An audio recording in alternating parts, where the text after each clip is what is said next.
quand on a une idée derrière la tête, hein, parfois, ça finit en colloque.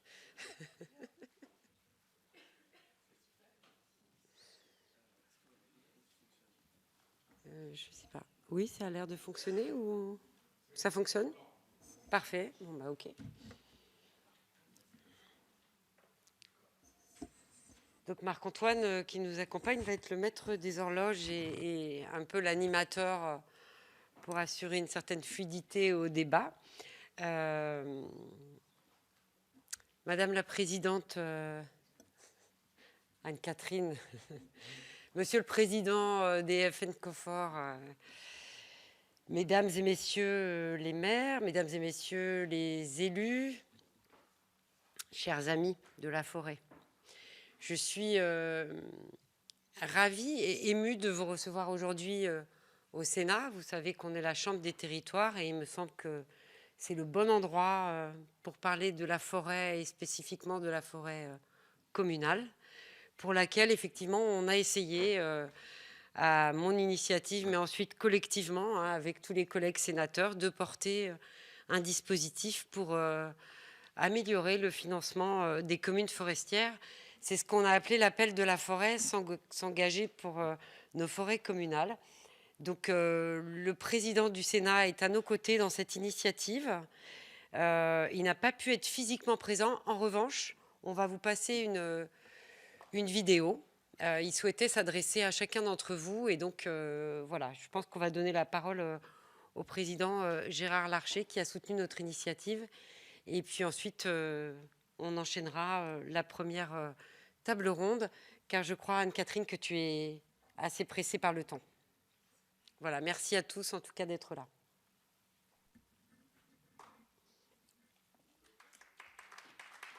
Madame le sénateur, chère Vanina Paoli-Gagin, Madame la présidente du groupe d'études Forêt et filière bois, chaîne à Catherine Loisier, Monsieur le président de la Fédération nationale des communes forestières, cher Dominique Jarlier, mes chers collègues sénatrices et sénateurs, mesdames et messieurs, c'est un plaisir d'accueillir au Sénat un colloque sur la forêt.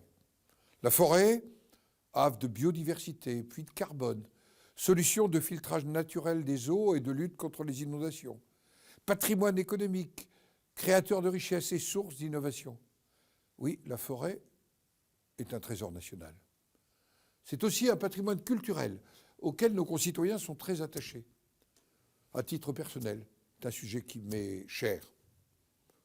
Le Sénat est très actif en la matière, notamment dans le cadre du groupe d'études que vous présidez, chère Anne-Catherine Loisier, qui en même temps est membre du bureau de l'Association nationale des communes forestières. Je sais, mes chers collègues, que vous avez soutenu l'initiative qui nous réunit aujourd'hui, et je vous en remercie. Je pense aussi à la proposition de loi visant à renforcer la prévention et la lutte contre l'intensification et l'extension du risque incendie en forêt qui a été déposée en ce début d'année. Elle fait suite à une mission d'information commune à la Commission des affaires économiques et à la Commission de l'aménagement du territoire et du développement durable, en réponse d'ailleurs aux terribles incendies que notre massif forestier a connus l'an dernier et qui s'ajoutent aux nombreuses crises qu'il traverse. Je pense notamment aux scolytes. Cette proposition de loi est l'une des réponses aux défis du changement climatique pour la forêt française, un thème que vous allez aborder dans le premier temps de vos travaux. Aujourd'hui, nous sommes plus particulièrement réunis pour évoquer les 2 800 000 hectares de forêt communale, dans un contexte où les moyens sont souvent amenés à manquer dans les communes rurales. C'est d'ailleurs ce qui avait amené les élus et la Fédération nationale des communes forestières à lutter avec succès contre la version initiale du dernier contrat d'objectifs et de performance de l'Office national des forêts, qui proposait une ponction de 30 millions d'euros sur les budgets des communes. Cela me permet de saluer la Fédération nationale, dont nous fêtons, cher président, les 90 ans cette année. Plus précisément, ce qui nous réunit aujourd'hui autour de la forêt communale, c'est une initiative sénatoriale qui a pris corps dans le cadre de la préparation du budget pour 2023. Elle a survécu au couperet du 49.3.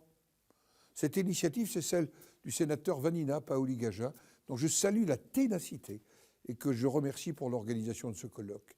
Sénateur depuis près de 3 ans, présidente de la Fédération des communes forestières de l'Aube, vous comptez, chers collègues, parmi les grands défenseurs de la forêt au Sénat. C'est grâce à votre engagement et à votre force de conviction que cet événement a pu voir le jour. Vous avez d'abord déposé une proposition de loi adoptée par la Commission des finances, c'était en octobre dernier. Forte de cette première adoption, vous avez ensuite introduit ces dispositions par voie d'amendement dans le projet de budget pour 2023. Ce dispositif repose aujourd'hui sur les articles 11 et 12 de la loi de finances. Il élargit le régime fiscal favorable des dons effectués par les particuliers et les entreprises aux communes, groupements et syndicats forestiers pour leurs opérations de gestion durable de leurs forêts. Je n'insiste pas davantage sur ce dispositif que vous présenterez en détail au cours de vos travaux, sauf peut-être sur un point qui avait pu susciter des questionnements d'ailleurs dans notre hémicycle. Il s'agit bien d'une modalité de financement additionnelle qui n'a pas, bien sûr, vocation à se substituer aux autres financements publics. L'objectif, comme l'auteur du texte le souhaitait, est de mettre en valeur les nombreuses et réelles externalités positives de la forêt. Je crois ce dispositif très utile. C'est le rôle du Sénat, oui, de valoriser nos forêts communales. C'est pourquoi j'aurais très sincèrement souhaité être présent parmi vous physiquement. Je terminerai donc en formulant le vœu que l'événement de ce jour contribue à faire largement connaître ces dispositions, afin qu'elles puissent bénéficier à nos communes forestières. Alors, excellents travaux à tous autour de la forêt communale.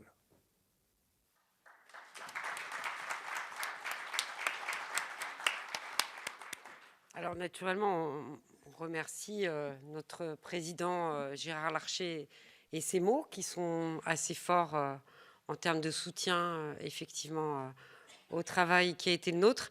J'ai aussi des mots qui nous ont été adressés de la part de Marc Fesneau, ministre de l'Agriculture et de la Souveraineté alimentaire, qui lui non plus ne peut pas être physiquement présent et qui nous a fait une petite vidéo un peu plus courte. Mais voilà, on va vous passer la vidéo et ensuite on enchaîne sur la première table ronde.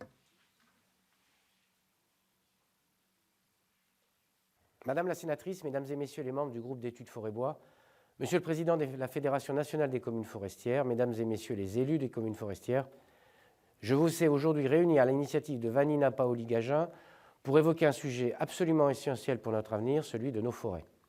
Et quel autre lieu que le Sénat pour évoquer le lien étroit qu'entretiennent nos communes avec les forêts.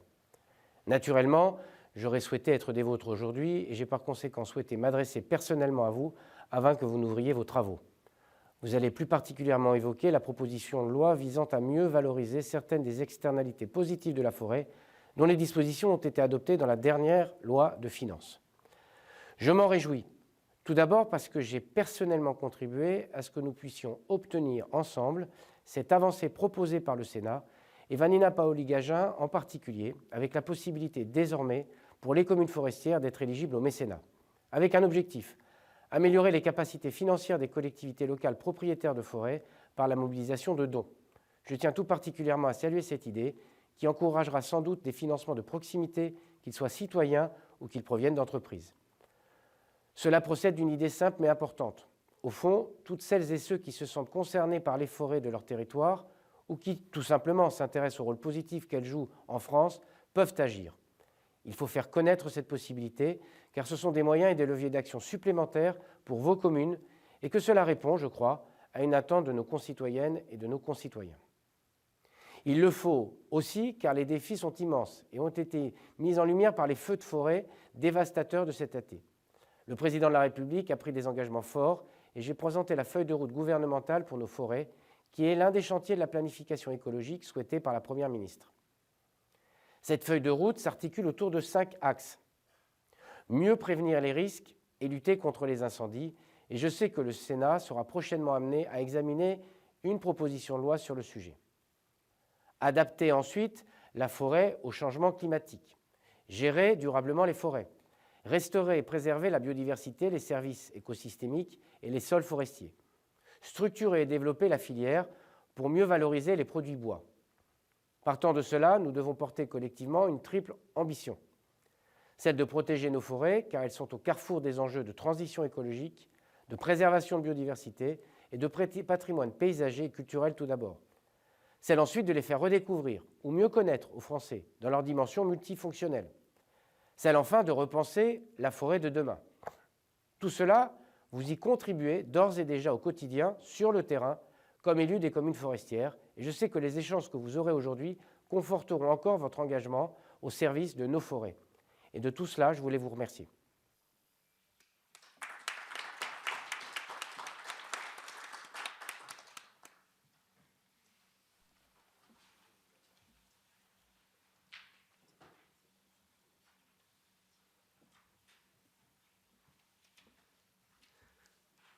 Madame, si vous voulez bien venir, on va passer au premier moment de ce colloque avec une table ronde. Donc je propose à la présidente Loisier de s'exprimer en premier pour à peu près 10 minutes et ensuite Madame Clotilde Bail pour à peu près la même durée, et j'aurai la délicate tâche de vous le rappeler si besoin, si vous excédiez cette durée. Je vous remercie. Merci. Eh bien, écoutez, bonjour à tous. Ravi vraiment de vous accueillir, Monsieur le Président, et chers collègues élus et amis de la forêt. Et merci beaucoup à Vanina de cette initiative à laquelle elle a bien voulu m'associer et l'ensemble du groupe Forêt en amont. Nous voici enfin réunis, une fois de plus, et c'est bien nécessaire pour parler gestion forestière durable et soutien aux acteurs déterminants que sont les 14 000 communes forestières de nos territoires. C'est vrai que finalement, on a rarement, en tout cas pas suffisamment, l'occasion de parler des communes forestières dans nos débats parlementaires. Donc c'est vraiment une bonne chose. Et pourtant, vous êtes des milliers d'élus locaux qui, au quotidien, gèrent un patrimoine naturel de près de 3 millions d'hectares, notre président l'a dit, sur les 17 millions que compte la métropole. Transition écologique, transition énergétique, décarbonation, aménagement du territoire, économie des territoires, espaces de loisirs, les forêts publiques françaises sont destinées à assumer aujourd'hui un rôle grandissant dans notre quotidien, sous le regard, nous le voyons au quotidien, de plus en plus attentif et vigilant de nos concitoyens. Mais bien qu'elles ne représentent que 25% des forêts de métropole, les forêts publiques ont fait la preuve de leur bonne gestion et de leur efficacité, et elles constituent aujourd'hui des acteurs déterminants de notre économie. Elles approvisionnent, vous le savez tous, mais il est important de le redire, plus de 40% des industries de la filière laquelle représente, je le rappelle, 400 000 emplois, 60 000 entreprises et plus de 60 milliards de chiffre d'affaires. Et si les communes forestières sont des acteurs économiques à part entière, notre président là aussi l'a très clairement dit, créatrices de valeur, de richesse, d'innovation aujourd'hui et de matières premières, elles sont également, dans ce domaine comme dans d'autres, les garantes de l'intérêt général de la nation. Elles assurent donc la continuité de l'approvisionnement de nos entreprises, comme nous le constatons notamment dans les périodes de tension, par le biais des contrats d'approvisionnement, sujet d'actualité. Elles régulent le marché en ajustant la commercialisation de leur offre, comme c'est également le cas en ce moment dans un certain nombre de régions, sur les résineux, n'est-ce pas, cher Michel, en Bourgogne-Franche-Comté, sur les résineux ou les hêtres. Elles concourent à déployer de nouvelles stratégies énergétiques, avec notamment les chaufferies bois et les réseaux chaleur sur l'ensemble de nos territoires. Elles structurent et organisent avec les préfets et les services de secours la prévention et la lutte contre les risques et plus particulièrement les incendies aujourd'hui. Trop longtemps, les pouvoirs publics n'ont considéré que les recettes des ventes de bois des communes, en passant sous silence tous ces services rendus et toutes ces missions structurantes et les obligations qui incombent au quotidien aux élus. Ignorant ce rôle déterminant de régulateur du marché et le manque à gagner qui peut parfois découler au détriment donc de leur rentrée financière et de leur situation budgétaire. Trop souvent, les pouvoirs publics ont ignoré la fiscalité, la fameuse contribution volontaire obligatoire sur les ventes reversées à l'Interpro. Trop souvent, les pouvoirs publics ont ignoré les dépenses liées à l'entretien régulier de la forêt, plus de 110 millions en 2021 pour le reboisement des parcelles après coupe, le débroussaillage, la prise en charge intégrale des dégâts de gibier. Trop souvent, les pouvoirs publics ont ignoré le poids des investissements communaux sur les dessertes internes aux massifs, les voies d'accès communales, l'accueil du public en forêt, la sensibilisation du grand public. Autant donc de travaux et d'investissements qui permettent une véritable mise en valeur de nos forêts au bénéfice de tous et qui sont aujourd'hui particulièrement précieux dans la résilience des massifs aux incendies et dans la valorisation de toutes les potentialités de décarbonation que représentent nos forêts. Ainsi, mes chers collègues, les élus des communes forestières sont confrontés annuellement à des charges importantes et récurrentes, bien au-delà du seul financement de l'ONF. La question du financement de la gestion durable des forêts publiques est donc une priorité pour les élus et l'affaire de tous. Pour assumer ces efforts supplémentaires, nos communes forestières ont besoin de soutien financier sur le long terme, en complément des aides de l'État, même si, il faut bien le dire, celles-ci ont été renforcées depuis les assises de la forêt et du bois en 2021, décidément, et confirmées dans le projet de loi de finances 2023. Mais nous le savons, il reste encore beaucoup à faire pour qu'il y ait plus d'hommes et de femmes sur le terrain en forêt. La proposition de notre collègue Vanina, que je remercie vraiment, vient donc particulièrement opportunément répondre à ce besoin d'autofinancement des communes forestières en organisant, moi, ce que je traduis comme un cofinancement participatif des citoyens et des entreprises, une mobilisation en fait élargie sur les territoires pour la valorisation de nos forêts. Donc nous espérons tous que cette initiative vertueuse en ces temps de débat public sur l'avenir des forêts va permettre aux particuliers et aux entreprises de nos territoires de participer, de s'investir dans cet effort collectif de gestion durable. Nous lui souhaitons bien sûr le plus grand succès et nous espérons qu'elle rencontrera au plus vite un accueil enthousiasme de la part de tous et c'est en cela que le partenariat notamment avec la Fédération des communes forestières va être très précieux pour diffuser cette information à l'ensemble de nos collègues des communes forestières. Merci de votre attention.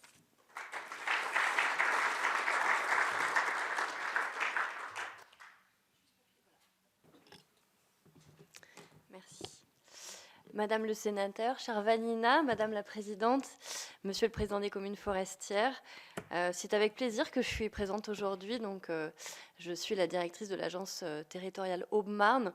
Donc, j'ai été sollicitée par Vanina, effectivement, pour vous apporter un regard terrain de l'ONF et puis mettre en lumière, finalement, l'intérêt du dispositif et l'intérêt de ce dispositif, ensuite, dans la gestion durable que nous mettons en œuvre, finalement, à vos côtés dans les territoires.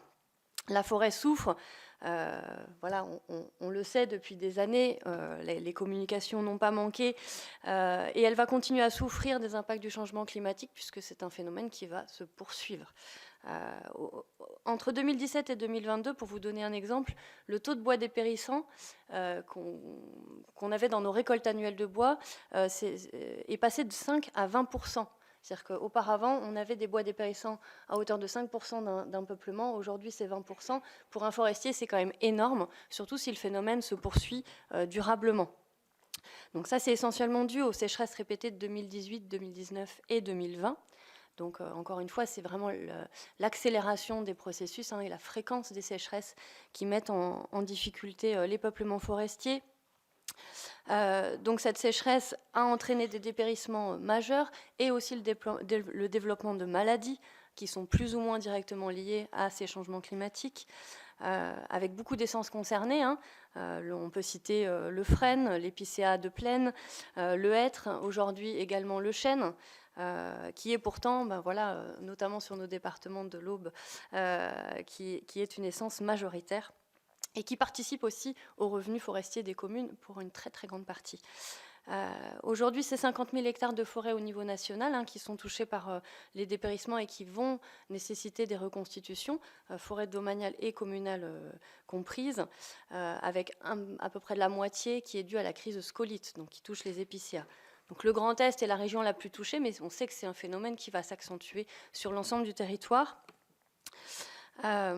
Avec du coup des enjeux vraiment importants de reconstituer ces forêts pour leur permettre aussi de jouer un rôle dans les années à venir.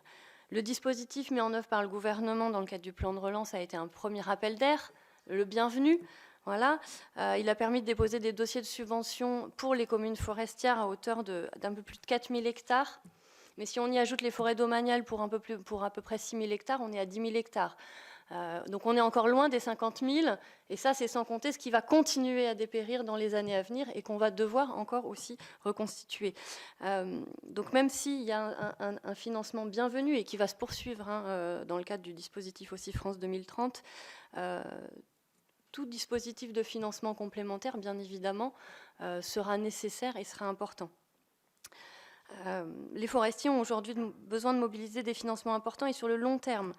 Le besoin de financement sera soutenu, d'autant aussi que les conditions de reconstitution des forêts deviennent plus complexes. Aujourd'hui, on ne plante plus et on ne pourra plus planter comme on le faisait hier. Les arbres que nous allons devoir planter aujourd'hui pour reconstituer les zones détruites, nous devons faire en sorte qu'ils soient encore présents dans 100 ans, dans 200 ans, et qu'ils puissent alimenter aussi une filière derrière. Vous verrez la Syrie Collignon qui interviendra après, je pense qu'elle fera le lien. On a aussi un objectif de produire du bois d'œuvre de qualité, et c'est en ce sens qu'il faut aussi réfléchir. Donc c'est toute la filière qui doit s'adapter aujourd'hui. Et pour nous, forestiers, c'est un enjeu majeur. Donc il faut bien choisir les essences forestières, il faut diversifier les peuplements, il faut modifier nos pratiques de plantation. Donc ça complexifie fortement le processus en fait, classique de gestion forestière. Si je prends l'exemple de l'Aube, puisque c'est bien à ce titre aussi que je suis présente, on a des forêts très importantes sur les plateaux calcaires dans le sud-est du département, avec des forêts domaniales et des forêts communales largement présentes, avec des peuplements mélangés chênes-hêtres.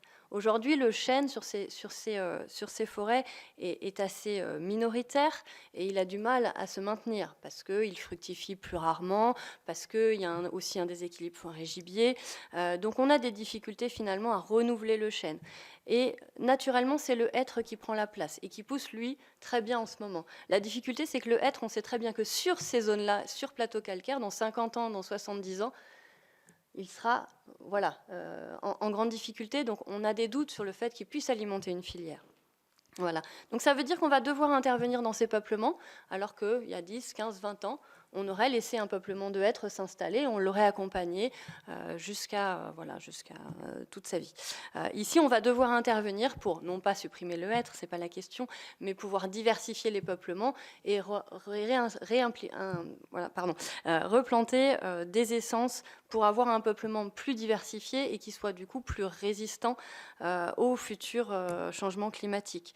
Donc c'est vraiment pour vous montrer que le besoin de reconstitution, il est majeur, parce qu'il est à la fois de reconstituer les peuplements détruits, mais il est aussi d'aller agir sur des peuplements qui sont présents, mais dont on sait qu'ils ne pourront pas se poursuivre dans les conditions actuelles. Et ça, c'est vraiment un nouveau défi pour nous. Alors, on a des outils pour nous accompagner, mais voilà, toute cette action-là, bien évidemment, derrière, il y a un besoin en moyens humains, vous l'avez dit, Madame la Présidente, et aussi en moyens financiers. Donc c'est très intéressant d'avoir effectivement un dispositif comme ça en faveur des forêts communales et qui va pouvoir accompagner, et on l'espère sur du très long terme, ce dispositif-là, parce qu'au-delà des plantations, il y a aussi tout l'entretien derrière des forêts. Donc il faut qu'une commune puisse intervenir ponctuellement et puis maintenir ensuite des financements, puisqu'on a des interventions qui doivent être prévues en forêt en fonction des peuplements, voilà, tous les 5 ans, tous les 10 ans, pour pouvoir justement faire fructifier finalement le premier investissement mis. Voilà, je vais finir par vous dire aussi que l'ONF sera donc à vos côtés, aux côtés des communes forestières, pour accompagner justement les communes dans le cadre de ces projets de renouvellement, avec cet appui justement financier qu'on espère important pour l'ensemble des communes forestières. Voilà, merci.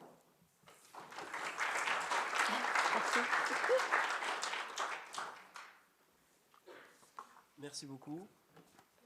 Je vais inviter même le sénateur et monsieur le président Charlier à venir nous rejoindre. On va passer directement au deuxième moment d'échange. Pardon ? Oui, s'il vous plaît. Et j'imagine que vous avez déjà des questions sur tout ce qui a été dit. N'hésitez pas à les noter, parce qu'après, on aura un moment d'échange. Vous pourrez utiliser les micros que vous avez déjà testés tout à l'heure, qui fonctionnent bien. Et donc après cette introduction générale sur la situation de la forêt, on va se focaliser un peu plus spécifiquement sur le dispositif en question.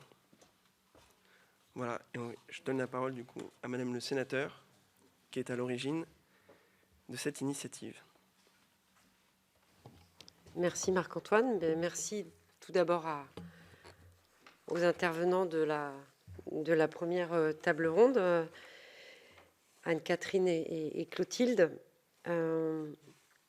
Je vais essayer de ne pas être trop technique, puisque le dispositif, c'est quand même des articles du Code général des impôts, donc on est quand même à un horaire où... Voilà, donc je vais essayer de rendre ça un peu vivant, c'est-à-dire comment on aboutit finalement à modifier le Code général des impôts. Ça provient en fait, pour ce qui est de la genèse de ce dispositif, déjà de mes discussions avec les élus des COFOR. Moi, je suis présidente depuis pas très très longtemps de l'association des communes forestières de l'Aube. Donc j'ai d'abord écouté les sachants, à la fois au niveau départemental, mais aussi au niveau régional. Je vois qu'on a des forces présentes aujourd'hui de l'Union régionale des communes forestières du Grand Est. C'est un constat que les externalités positives de la forêt, et Anne-Catherine les a bien décrites, c'est-à-dire que en fait, la forêt, tout le monde va dedans. Globalement, les gens vont se promener, les gens ramassent des champignons, les chasseurs vont chasser, les exploitants forestiers vont exploiter la forêt, etc. Et en fait, personne ne s'interroge sur finalement cet espace qui est ouvert à tous, avec des activités, des besoins et parfois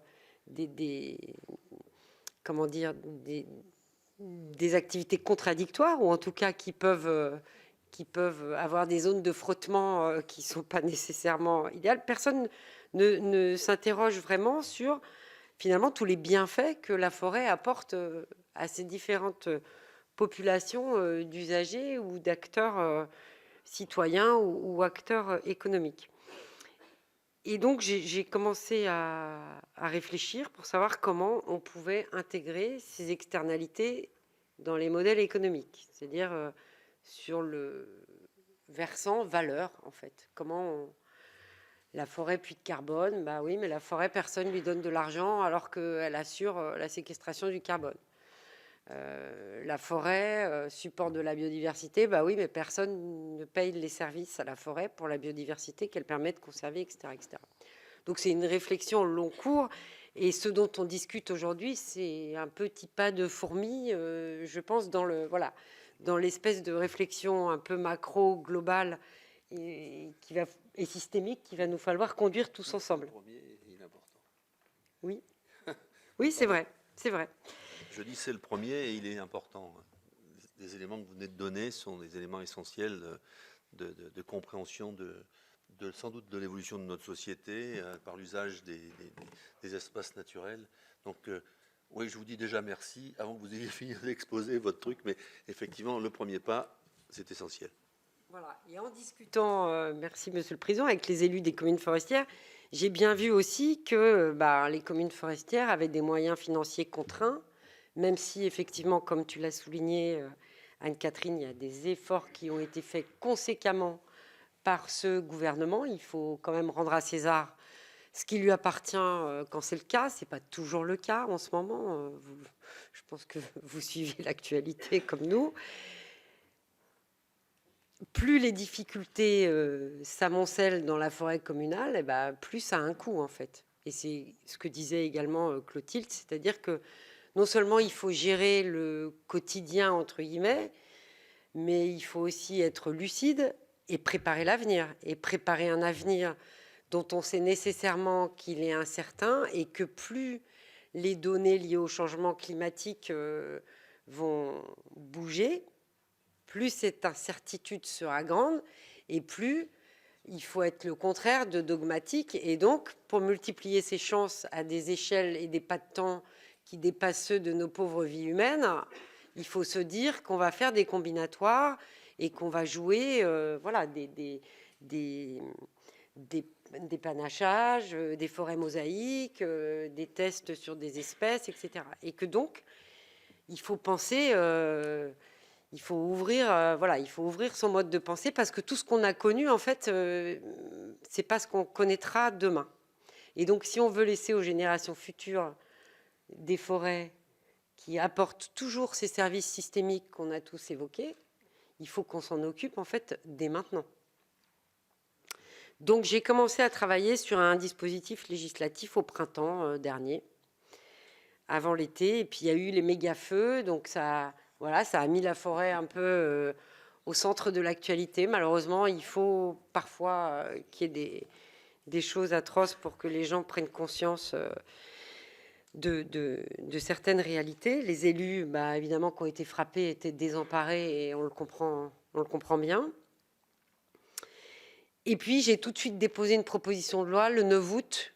J'étais déjà en vacances. Je me souviens qu'on a eu une visio avec Françoise, Alain, sur la plage, pour ma part, en plein cœur du mois d'août. Une visio pour dire, bon, on va le faire. C'est bien la première fois de ma vie que j'ai dérogé au fait de ne jamais être dérangée au mois d'août. Mais là, je considérais que la cause en valait la chandelle. Et donc, on a décidé d'aller vite. Et on a défendu cette proposition de loi au Sénat, qui a été adoptée par la Commission des finances. Et puis, dans le processus de la discussion, on n'a pas pu finir la discussion pour aller jusqu'au vote. Pour aller plus vite, en fait, j'ai repris les dispositions de cette proposition de loi dans le cadre d'amendements au projet de loi de finances pour 2023. Et comme ça a été expliqué par le président du Sénat et par le ministre Fesneau, grâce quand même au soutien du Sénat dans sa grande majorité, mais aussi de l'exécutif, ces articles ne sont pas partis avec l'eau du 49.3 et l'exécutif a bien veillé à les garder dans le texte final. Donc aujourd'hui, depuis le 1er janvier 2023, ces articles du Code général des impôts qui intègrent notre mécénat commune forestière, entre guillemets, existent. Quels sont les attendus de ce dispositif qu'il nous faut aujourd'hui faire connaître, évidemment aux élus des communes forestières, mais aussi au grand public. Donc on va essayer, et il faut que tous ensemble, on essaie aussi de les faire connaître du grand public, à la fois des citoyens, mais aussi des entreprises. Alors soit on raisonne de façon concentrique à partir de nos territoires respectifs, et on en parle et on en fait parler, etc.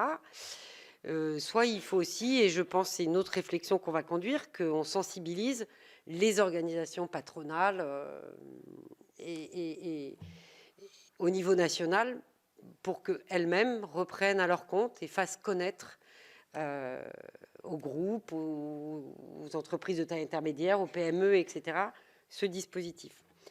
Donc, l'objectif, intéresser les particuliers et les entreprises à la préservation de leur forêt. Alors, leur forêt de proximité, c'est-à-dire souvent la forêt qui est pas loin de là où on habite, où on a son siège social pour une entreprise. Mais ça peut être aussi une forêt de cœur. On a tous des forêts de cœur. On a la forêt de notre enfance, on a la forêt de notre lieu de vacances, on a la forêt de nos grands-parents.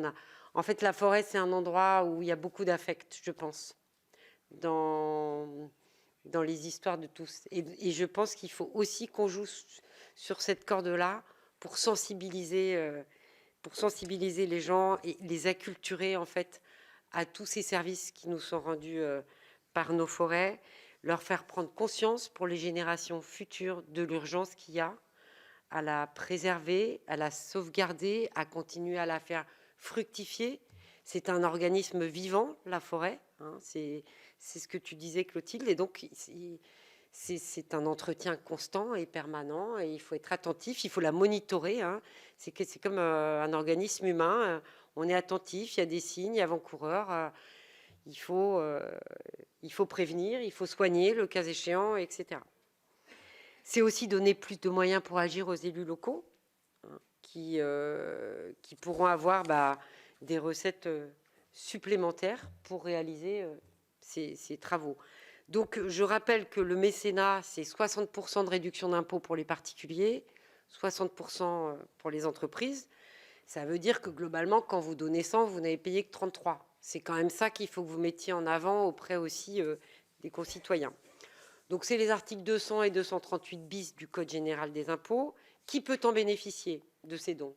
Les communes forestières, on l'a dit, les syndicats intercommunaux de gestion forestière, les syndicats mixtes de gestion forestière, les groupements syndicaux forestiers.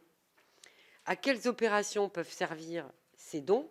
éligibles au mécénat, eh bien, on l'a un peu évoqué tout à l'heure déjà, des opérations d'entretien, la création par exemple de chemins d'accès,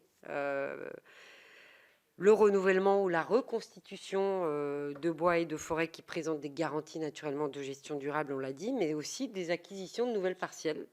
Et à cet égard, je voulais vous donner un exemple dans la commune qui est un peu ma commune de cœur dans l'Aube, qui s'appelle Herville-Châtel, où on a lancé en fait, en nous appuyant sur le programme d'Écofort dans 1000 communes, la forêt fait école. On a lancé en fait une forêt pédagogique qui est adossée au collège. C'est 1 hectare de forêt communale qui est juste derrière le collège. Parce que la forêt, c'est un outil pédagogique absolument incroyable. D'accord ? Ça nous permet de sensibiliser les jeunes collégiens à tout ce qu'on a dit, en éco-citoyen, mais aussi de faire de la forêt, en fait, un outil pédagogique pour les professeurs du collège. Que ce soit le professeur d'anglais, qui va aller se balader en forêt avec les élèves et qui va donner le nom en anglais des arbres, de ce qui les entoure, etc. C'est quand même plus sympa de faire des cours vivants dans un milieu naturel. Mais aussi, et j'y tenais beaucoup, en partenariat notamment avec le lycée agricole de Crony et forestier, de se servir de la forêt pour faire connaître à nos collégiens tous les métiers aval de la forêt. D'accord ? Donc, ils vont rencontrer des gens qui sont bûcherons, qui veulent leur expliquer que être bûcheron, quand on aime la forêt, ça a un intérêt. Qui vont rencontrer des sieurs, qui vont rencontrer des exploitants forestiers, qui vont rencontrer des gens en charge des unités territoriales de l'ONF, etc. Parce que vous le savez, il y a un gros problème chez nos jeunes, c'est s'orienter. Et que souvent, en fait, ils se mettent dans un tube à faire des études générales pour lesquelles ils ne sont pas faites. À titre personnel, je pense que la première question qu'on devrait poser à des collégiens, c'est: tu veux travailler dedans ou dehors ? Tu veux travailler dedans ou dehors ? Déjà, je pense qu'on résoudrait un certain nombre de problèmes d'orientation dans notre pays. Donc voilà, on va vous montrer une petite vidéo peut-être de ce programme qui est sponsorisé par la FN Cofort sur dans 1000 communes, la forêt fait école. C'est très bref et ça vous donne une idée de ce qu'on peut faire. Et naturellement, ces dons éligibles au mécénat peuvent servir aussi à financer ce genre d'initiative.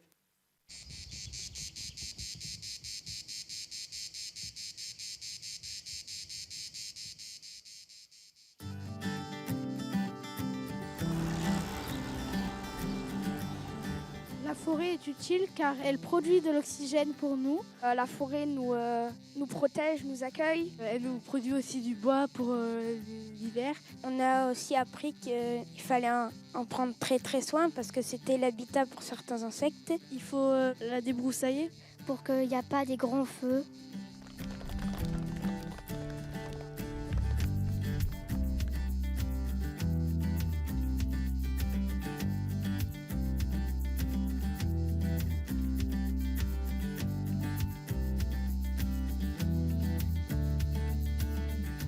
L'idée originale de ce programme, c'est qu'effectivement, les enfants vont apprécier la gestion d'une parcelle dans toutes ses dimensions multifonctionnelles, que ce soit la fonction économique, récolte du bois, environnementale, et dans la fonction sociale aussi, je vais me promener, etc. etc. Comprendre ce que fait le technicien forestier, comprendre ce que veulent les uns et les autres, et surtout le partager avec leurs camarades. Quand j'ai été joint par la Fédération nationale des communes forestières, c'est vrai que je n'ai pas longtemps hésité. Pourquoi ? Parce que je suis forestier de métier, pour moi c'est une passion aussi. On s'aperçoit que la forêt de plus en plus, on va dire, arrêtée à un simple paysage. La forêt, c'est aussi un cadre environnemental, elle participe à la réduction de la température, elle est là pour capter le CO2, réguler chez nous les ruissellements lors des forts orages cévenols, mais c'est aussi un cadre, on va dire, social, où les gens se détendent. Et c'est vrai que malheureusement, on voit qu'on est arrêté sur certains clichés. Non, la forêt est multifonctionnelle, et c'est ce qu'essayent de faire prévaloir les élus des communes forestières à travers toute la France. Donc cette parcelle a été choisie, elle est à 200 mètres de l'école communale. Et dedans, on y a choisi en gros tous les différents peuplements de forêt méditerranéenne qu'il y a. le buis et le cyste cotonneux. Il y a aussi le genêt d'Espagne. La filante de Montpellier. Il y a aussi le chêne vert qui est un arbre. Et le pain d'Alep. Mais aussi, force est de constater que la forêt chez nous c'est un risque. Et ce risque malheureusement c'est ces incendies de forêt qu'on a chaque été. Et c'est sur cet élément qu'à force de participer dans des réunions, on s'est aperçu qu'on a aussi ce manque de culture du risque dans nos départements. Il est important dès le plus jeune âge d'être sensibilisé au risque. On espère aussi de par leur jeune âge qu'ils transmettront aux futures générations, à leurs enfants, à leurs parents également, ces gestes à adopter dans la nature demain quand ils seront au milieu du massif forestier. Notre mission, c'est aussi de transférer le message qu'on a appris pendant toutes ces sorties. Notre mission, c'est d'apprendre et de réapprendre aux autres. Notre mission, c'est aussi de l'entretenir et surtout de ne pas l'abîmer. J'aimerais surtout que ce soit un modèle pour les autres écoles, pour que tout le monde fasse ce que nous faisons. L'idée, c'est d'investir cette parcelle comme une seconde salle de classe. Peut-être construire un mobilier qui pourrait rester sur la parcelle. Et ça pourrait aussi devenir comme une deuxième récréation, là où on pourrait faire des cabanes et on pourra s'asseoir sur des troncs d'arbres naturels. Moi, je la verrais bien comme un grand jardin de l'école, mais un jardin naturel. On est dans ce projet en coopération avec une classe au Québec et l'idée c'est de comparer la forêt québécoise avec la nôtre et ensuite d'ouvrir aussi sur les expressions québécoises, le mode de vie, l'alimentation, enfin vraiment d'ouvrir sur toute la culture québécoise à partir de ce projet-là. Et entre l'accent québécois et l'accent du Sud, ils ont quand même réussi à se comprendre. C'était le principal. Dans ces messages-là, souvent, on va dire que tout le monde a le même objectif et les mêmes visions. Et au-delà de ça, après, moi, ce qui m'a vraiment plu et mon coup de cœur, c'est l'investissement des enfants, parce que sans eux, on n'aurait rien pu faire. Ils étaient là, motivés, respectueux, très travailleurs. Ils ont représenté fièrement notre commune et c'est ça qu'on en est très reconnaissant et mon conseil municipal aujourd'hui. De toute façon, ce projet, pour moi, et je pense pour monsieur le maire aussi, et c'est ce que j'ai expliqué aux enfants, c'est un projet dans lequel je me suis inscrite pour plusieurs années. Donc, voilà, on l'a commencé, on est les pionniers et l'idée c'est qu'il perdure aussi longtemps que ça le pourra. La forêt est partout mais personne ne la voit. Est-ce qu'on la voit bien? Est-ce qu'on la voit bien correctement? C'est la question qu'on se pose et on compte sur les enfants pour nous aider. Moi, j'ai bien aimé l'intervention des pompiers. Moi, j'ai bien aimé quand on l'a découvert, la parcelle. Moi, ça a été de savoir quels fruits se mangent et quels fruits se mangent pas. Moi, ça a été tout. C'était vraiment super d'avoir compris à quoi ça sert la garrigue ou la forêt même. Et c'était vraiment, vraiment super.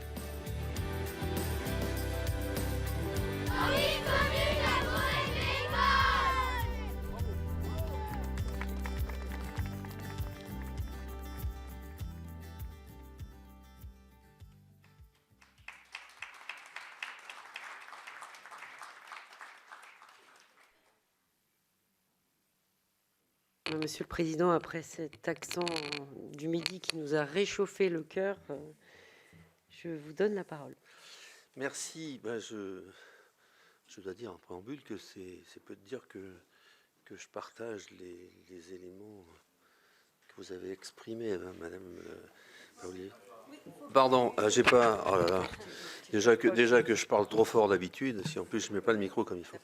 Donc je disais que c'était peu de dire que je partageais parfaitement les éléments, mais je l'ai dit tout à l'heure, et que je disais en aparté que je vais prendre Madame le sénateur comme porte-parole pour justement plaider les causes de la multifonctionnalité de la forêt et des aspects effectivement. Alors bon, quand on parle forêt, on parle filière, on parle économie, mais vous savez que l'essence du régime forestier, c'est la multifonctionnalité, à savoir l'économie bien sûr, le social et l'environnemental. C'est ce que vous avez déployé un petit peu, enfin décrit tout à l'heure.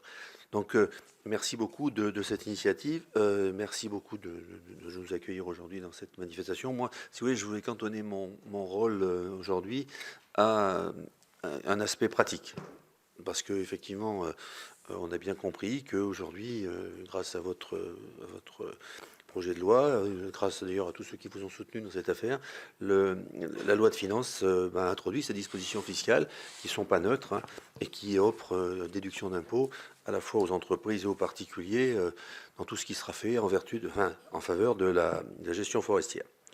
Donc, pour une commune, bon, elles doivent veiller attentivement à la comptabilité du don, bien pour qu'effectivement ce don soit fiscalement intéressant pour le donateur, pour qu'il puisse bénéficier de la réduction d'impôt. Donc, vous avez compris que, vous l'avez dit d'ailleurs, donc c'est les communes, le syndicat mixte de gestion forestière, les syndicats, les groupements syndicaux, donc toutes ces choses-là qui organisent un petit peu la gestion de nos forêts public. Alors quand je dis syndicat mixte de gestion forestière et je dis public, vous savez que les syndicats mixtes, ce sont des groupements de forêts sectionnelles, donc qui sont aussi gérés et confiés dont la gestion est confiée à l'Office national des forêts. Donc, mais tout ça, c'est des particularismes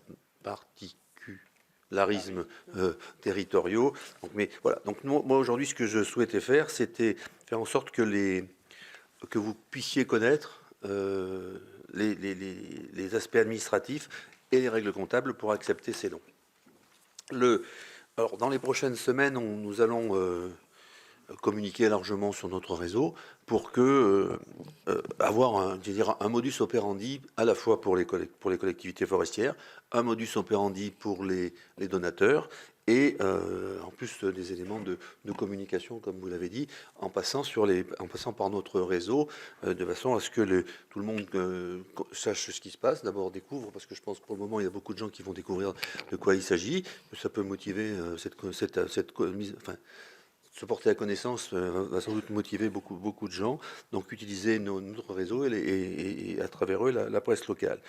Je vais vous donner ce qui a été à la fin de la séance, des modèles de documents pour que vous puissiez mettre en œuvre, vous puissiez vous imaginer mettre en œuvre ces dons sur la commune, parce qu'effectivement la comptabilité publique a ses particularités, etc. Donc ça, on va vous donner un peu je vais le décrire là, mais on vous donnera les modèles à la fin de la séance. Donc ce que j'appelle le modus operandi pour la commune. D'abord, le conseil municipal doit statuer sur l'acceptation des dons faits à la commune. Dans les faits, cette faculté de recevoir des dons peut être déléguée par le conseil municipal au maire. Ainsi, si le conseil municipal a accordé la délégation, une décision du maire suffit pour accepter le don. Donc, comme toutes les décisions du maire, elle devra être a posteriori présentée au conseil municipal. Et donc, le modèle qui vous sera fourni, c'est le modèle de décision du maire qui précise que, vu les articles, etc., considérant les projets qui seront développés pour la forêt avec le montant qui sera décrit, décide d'accepter le don et de signer la convention. Ça, ce document, vous allez l'avoir à la fin de la réunion. Donc, ça concerne essentiellement des dons importants, mais c'était des éléments qu'il faut que vous ayez à l'esprit pour se mettre en situation. Concrètement, donc, ça veut dire que la commune recueille les dons, on les accompagne de cette décision du maire. Cette décision du maire est importante parce qu'elle oriente le don. C'est important de dire, on imagine bien qu'une comptabilité publique ne va pas prendre et dire, il y a un type qui a laissé un chèque sur la table, ça ne marche pas comme ça. Donc, il y aura donc une décision qui oriente le don. Alors, quand je dis ça, je fais une chose un peu légèrement. Donc, on peut accepter plusieurs dons sur une même décision du maire. Si, vous avez parlé de voirie, d'acquisition foncière. J'ai un projet d'acquisition foncière qui est intéressant pour la commune. Donc, je peux mettre plusieurs dons sur cette action. Donc, il y aura ça réalisera un ordre de titre et tout ça sera transmis à la trésorerie. Donc, ça, c'est je dirais le cadre un peu général. Après, s'agissant des imputations comptables, si le projet concerne des travaux d'entretien, de renouvellement ou de reconstitution de bois et forêts, c'est le compte 75-74 du budget général en fonctionnement. Si on est sur des acquisitions foncières, c'est le budget d'investissement qui est sollicité, puisqu'on change de... Et ce compte, c'est le 13-18. Donc voilà les éléments. Après, je sais que les questions ont été posées sur budget annexe ou pas.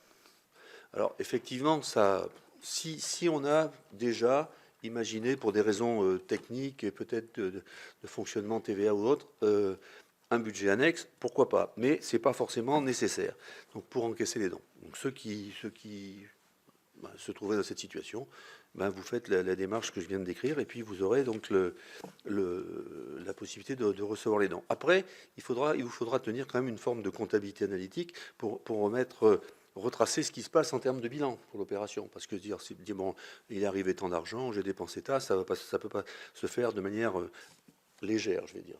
Je ne sais pas si le mot convient bien, mais bon. En tout cas, il faut pouvoir tracer ce qui s'est passé en recettes et en dépenses. Voilà.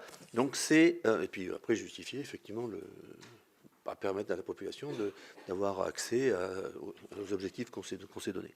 Donc voilà. Ça y est. Les communes. Ouais, les communes bénéficiaires des dons devront remettre aux donateurs des formulaires ainsi que les réductions fiscales soient justifiées. Alors, il y a deux types de formulaires. Vous les aurez pas, puisque je ne vous ai pas donné mais vous les trouverez facilement, puisqu'il s'agit de formulaires CERFA. Donc, pour les particuliers, je ne vous donne pas le numéro.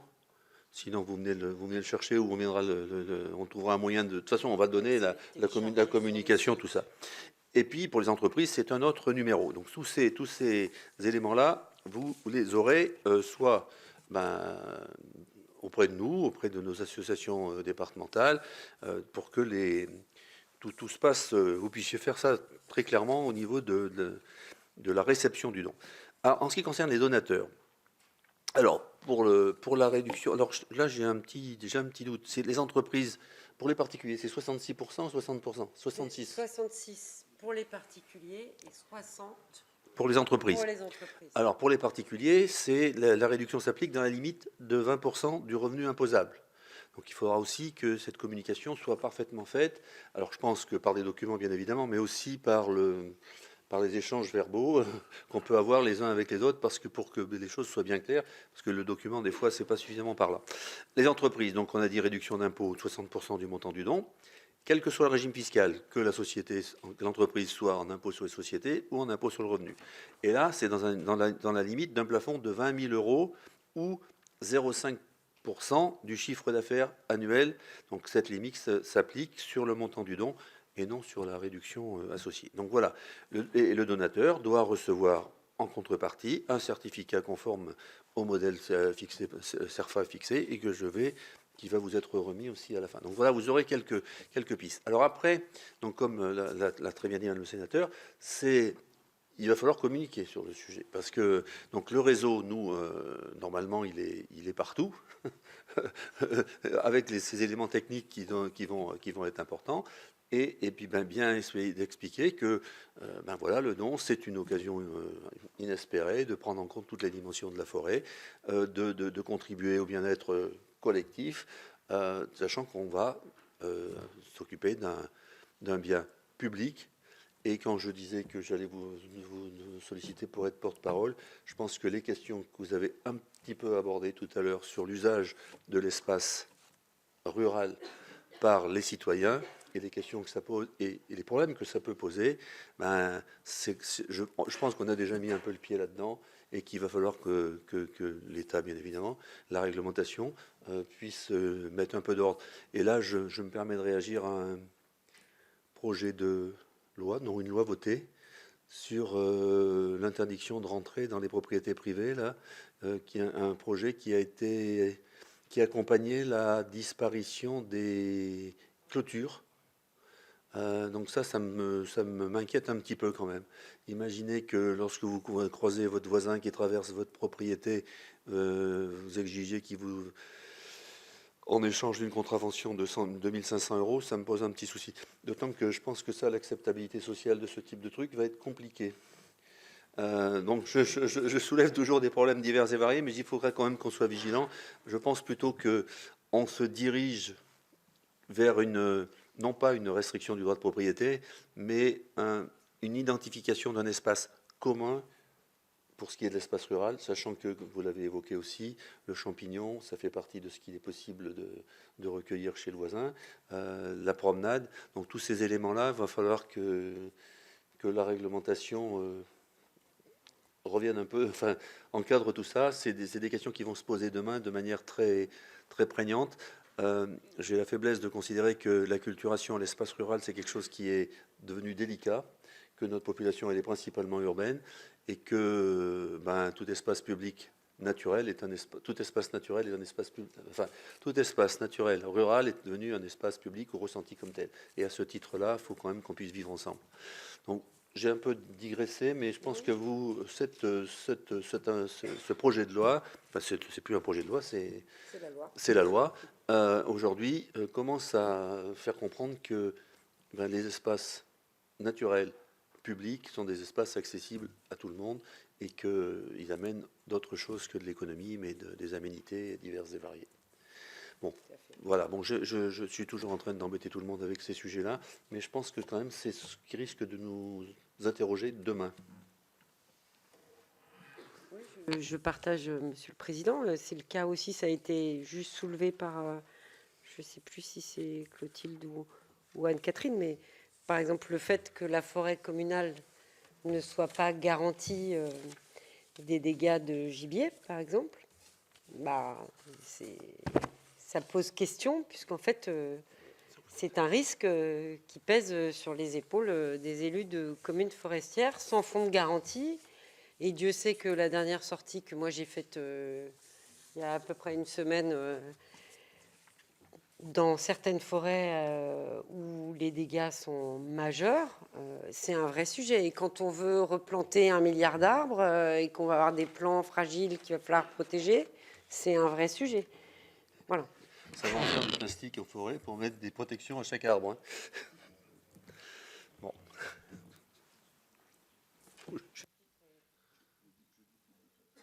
Alors, merci beaucoup à tous nos intervenants qui ont joué le jeu du temps, ce qui fait qu'on a du temps. Donc on va prendre une première série, si ça vous va, de questions. Voilà, donc j'envoie un volontaire. Et s'il vous plaît, monsieur, si vous pouvez vous présenter, dire d'où vous parlez. Voilà. Monsieur le Président, vous venez de lancer un vaste débat, là. Oui, vaste débat entre l'espace naturel... Oui, Christian Delavet, président des communes forestières des Bouches-du-Rhône, mais maire de Saint-Antonin, bon, je ne dirais pas la plus grande commune des Bouches-du-Rhône, avec 121 habitants, mais presque, pas loin de Marseille, pas loin de Aix, donc avec une pression urbaine très forte, et vous avez dû suivre, pendant les mois derniers, là peut-être sur la presse, en fait le problème de surfréquentation des calanques, de surfréquentation de Sainte-Victoire, sur lesquels et de surfréquentation d'un certain nombre de massifs. Donc moi aujourd'hui, nous hasardons plus, nous les maires, j'étais en réunion avec le sous-préfet d'Aix et les maires de Sainte-Victoire à ce sujet, nous hasardons plus à dire qu'un espace naturel est un espace public. Bon, nous ne nous y attardons plus. C'était avant, comme ça, aujourd'hui, on fait machine arrière. Pourquoi ? Parce qu'on ne peut pas à la fois, je dirais, préserver l'espace naturel, la biodiversité, et accepter la surfréquentation ou la surutilisation anthropique. À un moment donné, il faut savoir où on met le curseur. Si on veut faire venir l'UNESCO, des CAR, etc., ou si on veut préserver nos arbres, nos espèces animales, notre flore et notre faune. C'est plus possible dans certains secteurs, il faut arbitrer, et le sous-préfet nous dit, bon, est-ce qu'il ne faut pas envisager à un moment donné d'interdire ? Et si, il faudra à un moment donné envisager d'interdire, si on veut préserver la nature.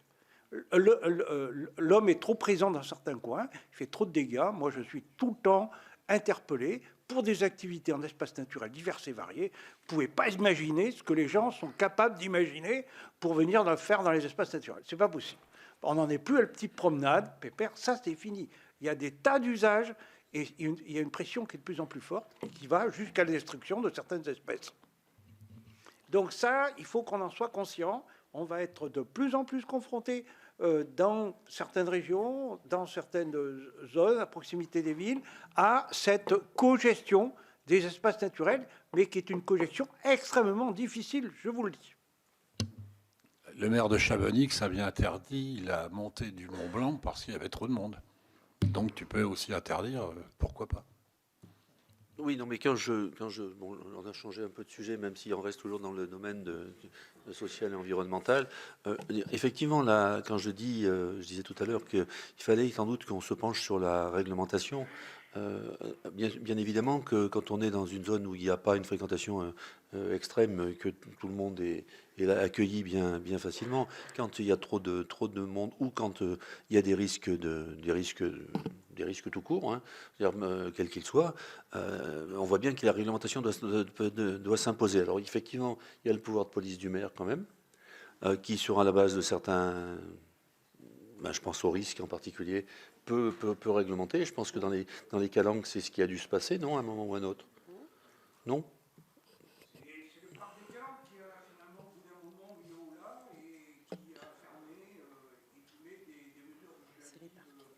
Oui, enfin, les parcs, je ne sais pas s'ils ont une... Oui Sur le sujet, Jacques Imbert, président des communes forestières de Saône-et-Loire, on a quelques éléments techniques sur ces dons, sur la capacité à utiliser ces dons. Ce on aimerait savoir, c'est au-delà des comptes où on les enregistre, comment on les reporte d'une année sur une autre, comment on les cumule sur plusieurs années pour pouvoir utiliser ce qu'on a épargné, hein, parce qu'il faut cumuler de l'épargne pour pouvoir investir. Comment on va pouvoir faire ça? Et deuxième question, est-ce qu'on peut travailler avec une association? On a par exemple dans nos communes des associations de patrimoine qui se chargent de récolter des fonds et qui vont les redonner, par exemple, à notre commune pour planter des arbres. Je fais un parallèle avec les associations du patrimoine qui fonctionnent avec les associations nationales de patrimoine, oui. Merci, monsieur le maire. En fait, vous avez deux questions dans votre question. Moi, je vais juste adresser la deuxième. Mon souhait, en tout cas, il a été partagé par mes collègues et je salue ici la présence de Vincent, Vincent Decoing, qui a été le rapporteur de la proposition de loi pendant son parcours législatif. Le souhait, c'était justement qu'il n'y ait pas d'intermédiation. C'est-à-dire que moi, je voulais que vous ayez du financement en circuit court, sans intermédiaire. Donc, vous n'avez pas besoin de passer par le truchement d'une association pour instrumenter ces financements. Alors, je reformule ma question. J'ai une association du patrimoine dans ma commune. Oui. Si elle veut faire un don, elle ne rentre pas dans la case entreprise et elle ne rentre pas dans la case particulier. Ah, d'accord. Vous demandez aux membres de l'association, particulier ou entreprise, de faire un don sans passer par l'association. Est-ce qu'elle peut délivrer, elle, le certificat de don? Alors, j'ai oublié parce que c'était compliqué. Je vous ai préparé un certain nombre de documents formels pour accueillir les dons et répondre aux donateurs. Mais il y a aussi les CERFA, que donc, je ne vous ai pas donné les numéros, mais qui... dans la liste des bénéficiaires, il peut y avoir tout. Donc ces numéros, si vous allez les récupérer, on pourrait faire des photocopies aussi, mais bon, c'est peut-être pas forcément utile. Vous verrez qu'il y a toutes les possibilités d'intermédiaires qui peuvent recevoir les dons pour le motif. Donc, si vous voulez, c'est à partir de ce moyen, ce qui est important, à mon sens, dans ce projet de loi pour le donateur, c'est la réduction fiscale. Donc ça, et pour ça, il faut que ça soit bien clair. Mais c'est possible de le faire par l'intermédiaire d'une... La seule précision que je me permets, c'est que naturellement, on ne gagne pas deux fois. Enfin, ce que je veux dire, c'est que si on défiscalise en donnant à l'association, quand l'association redonne à la commune, on ne va pas redéfiscaliser. Vous voyez ce que je veux dire? Ça paraît évident, mais je préfère le dire. Ma question, vous répondez en partie à ma question, c'est qu'effectivement, si je donne à l'association qui va me faire un certificat, est-ce qu'elle va pouvoir rentrer, faire le don à la commune après Oui, mais elle défiscalisera qu'une fois. Sans que ça remette en cause mon don dans la mesure où il a été fléché forêt. Il n'y a pas de souci. Après sur la comptabilité. En fonctionnement, ça va arriver dans ton budget de fonctionnement. Après, l'année prochaine, tu auras tes restes à réaliser que tu reporteras où tu veux et tu mettras tes dépenses où tu veux. En revanche, l'élément fiscal, il sera fait sur la première année, quoi que tu fasses après. Mais en même temps, tu t'es engagé avec les documents que vous allez avoir. La convention entre la commune et le donateur t'engage sur l'utilisation des fonds. Bon, ça va pas, c'est pas des monnaies cryptées, hein, je veux dire, tu n'auras pas ton dollar qui va être fléché. En revanche, le montant sera fléché. Donc ça, une fois en fonctionnement, ça sera dans ce budget-là. L'année d'après, tu utiliseras dans les restes à réaliser. Quand on est sur l'investissement, par exemple, sur l'acquisition foncière, ça reste, c'est un reste à réaliser que tu reportes d'une année sur l'autre tant que la transaction n'est pas faite, quoi. Donc, d'un point de vue comptable, il n'y a pas de souci particulier puisque les documents que vous allez avoir tout de suite là, tracent cet argent. Oui, François Bonnetin, vice-président des communes forestières de Saône-et-Loire, et aussi vice-président de la communauté de communes du Clunisois. Il se trouve que notre communauté de communes s'apprête à acquérir une forêt publique vendue par l'hôpital local. Et donc, dans les bénéficiaires, vous avez cité les communes, les groupements. Mais est-ce que les EPCI, est-ce que les communautés de communes auront droit à jouer ce jeu-là? Enfin, sont dans la liste? Ça, c'était la première question. La deuxième question, plus humoristique, mais malheureusement, c'est la vie de tous les jours. Est-ce que les services fiscaux dans les départements seront avertis et instruits sur ce phénomène-là? Parce que j'ai bien peur qu'ils soient en retard par rapport à nous. Mais c'est juste une boutade. Mais on va s'occuper de la communication. Alors après, dans ces situations que je connais pour avoir participé à une situation du même type sur mon département, dans le Puy-de-Dôme, donc c'était l'hôpital de Thiers qui voulait se débarrasser de... Donc c'était toute une histoire parce que ça faillait être vendu alors que ça avait été géré par l'office, j'allais dire généreusement, entre guillemets, pendant 30 ans sans aucune ressource, et ça allait être vendu à un privé, un exploitant... un sieur. Et pour le coup, donc, il y a eu un groupement forestier qui a été constitué par un certain nombre de communes et qui a racheté cette forêt de l'hôpital. Donc, pour le coup, le groupement est éligible. Et nous, on n'est pas groupement, c'est-à-dire qu'aujourd'hui, on a demandé à l'EPF de l'acheter. L'EPF l'a acheté en sachant que derrière, ça sera la communauté de communes qui va faire l'acquisition. Donc, est-ce que la communauté de communes en direct pourra bénéficier des dons tels en direct, je pense qu'il faudra qu'elle fasse son groupement foncier, son groupement forestier, pardon. Je mélange tout. Oui, oui. Écoutons un expert. Oui ou non? Oui. Le chef des experts. Oui, bonjour à tous. C'est la communauté de communes qui va gérer la forêt. Moi, j'ai une petite question. Sylvestre Couder, président des experts forestiers. Est-ce que le don peut se faire en nature? En nature forestière? Ça, c'est une question que j'avais. Parce que ça pourrait répondre à pas mal de questions de propriétaires forestiers. Et moi, je trouve que ça aurait du sens. Parce qu'il y a pas mal de gens qui pourraient être plus fiers de donner leur parcelle forestière à la commune que de le transformer en sonnant trébuchant. C'est la question. Effectivement, tu as raison, c'est une question que je m'étais posée. Mais je me suis dit, je vais trouver une solution. Si quelqu'un veut me donner une forêt, je lui achète et il me rend le montant sous forme de don. Bon, c'est un peu boiteux comme système, je vous l'accorde. Après? Alors, moi, je vais vous répondre en juriste, entre guillemets, sur le volet mécénat. On s'inscrit complètement dans un dispositif qui préexiste. D'accord? Dans le mécénat, on a le droit de faire des apports en nature. Donc, ce que vous dites n'est pas complètement fantasque. En revanche, mais je reste assez prudente, puisque là, on est des pionniers. Hein, je pense qu'on va essuyer des plâtres aussi, des interprétations, etc.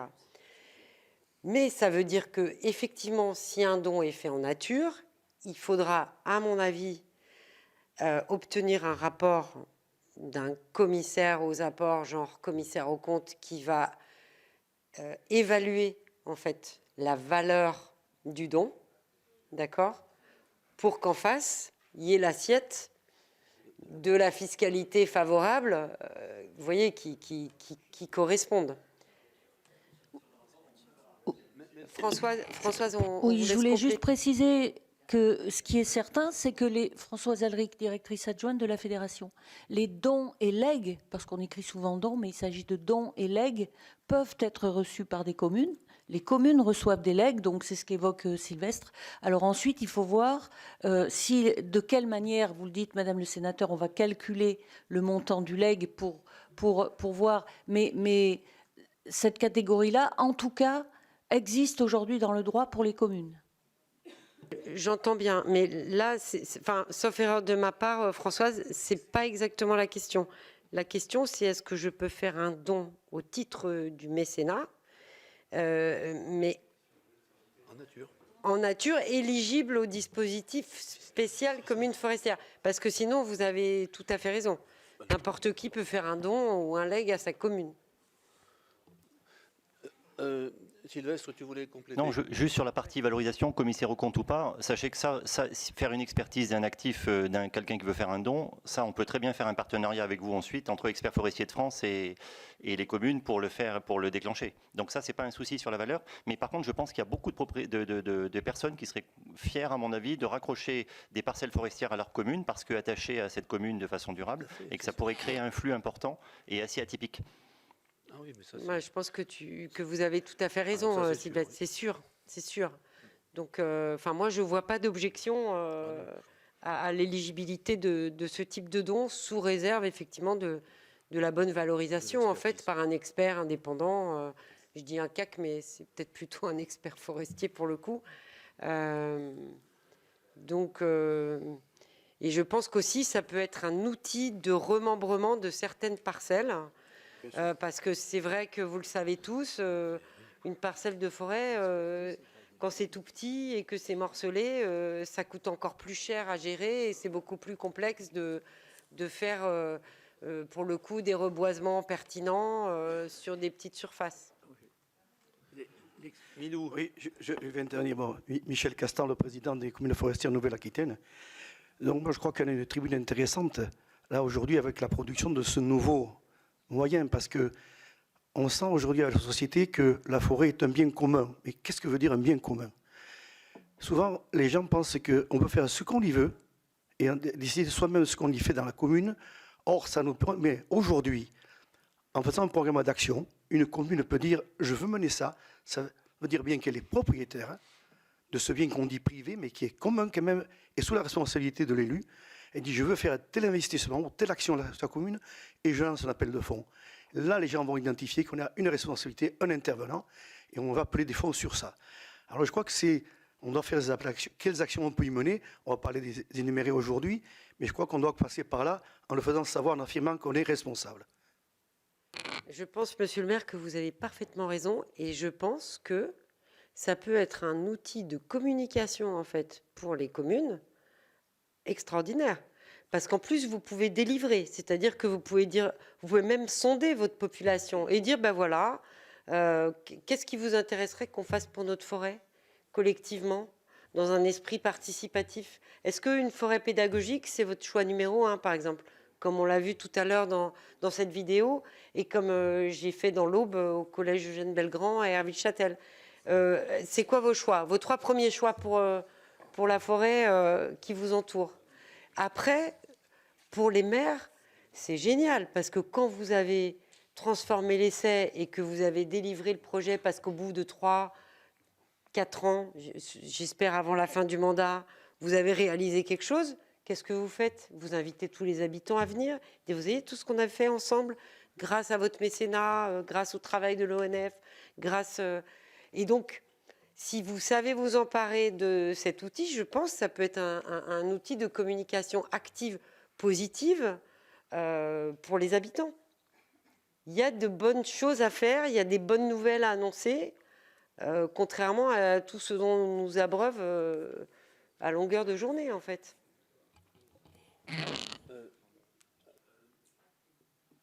Non, je voulais simplement faire un rappel par rapport à l'expertise. On a l'expertise nationale, hein, de par comment ça s'appelle, les domaines, qui peut être un expert, bon, pas toujours très fiable. Mais sur les dons, il peut y avoir un certain nombre de particuliers qui ont des petites parcelles, qui n'arrivent plus à les gérer et qui seraient peut-être des donateurs. Et c'est intéressant de savoir quel est le traitement fiscal du don.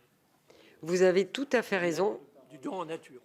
Car il y a beaucoup de toutes petites parcelles qui, pour beaucoup d'entre elles, sont en plus en indivision entre des co-indivisaires de personnes qui ne vont plus jamais mettre les pieds à l'endroit.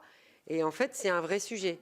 Je pense que Sylvia, tu peux peut-être nous donner des chiffres. 2 millions de propriétés font moins d'1 hectare en France. Oui. J'ai la réponse pour le... J'ai la réponse, elle est dans le CERFA en fait, hein, pour les dons en nature.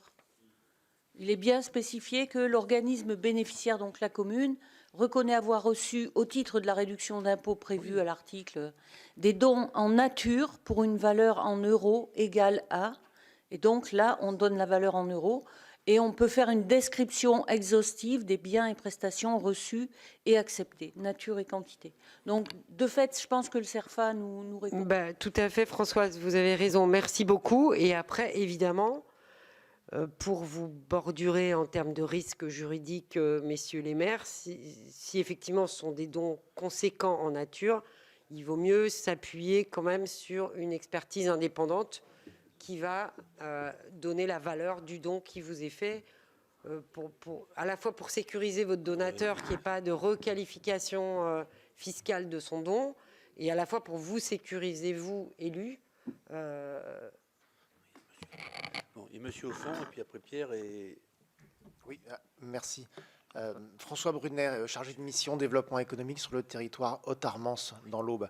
Je voudrais faire part d'une initiative qui va peut-être paraître hors sujet, mais vous allez voir que la finalité est la même que notre débat d'aujourd'hui.